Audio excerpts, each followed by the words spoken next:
happening right now. Prosecutors are investigating a sex crime case against Sylvester Stallone. Now, the alleged incident happened back in the 1990s.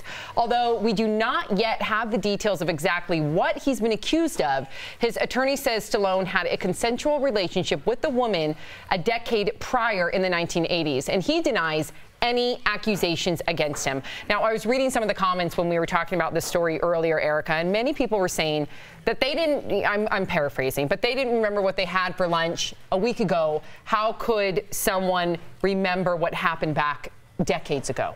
Yeah, well, I don't remember what I had for lunch yesterday, but I remember very clearly the night that I was sexually assaulted. It's your life changes. Like, how do you forget the day that your life was stunted? For some people, depending on the nature, I mean, people don't understand, like, people talk about victims in a way as if they're like these nondescript people.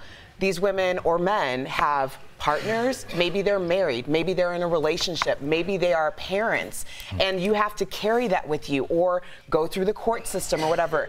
You remember, I remember smells, I remember exactly the course of action before I was no longer able to remember because I was incapacitated.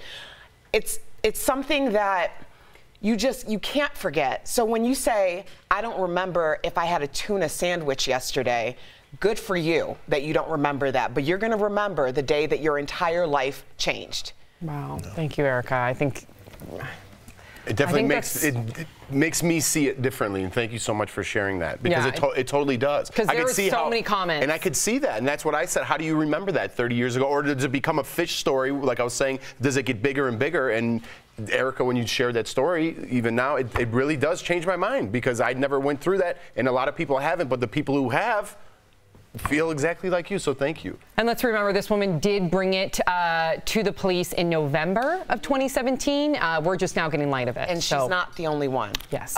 For Sylvester Stallone. Right. So we will follow this case. Erica, thank you for sharing that. Erica, thank you so much. Yeah.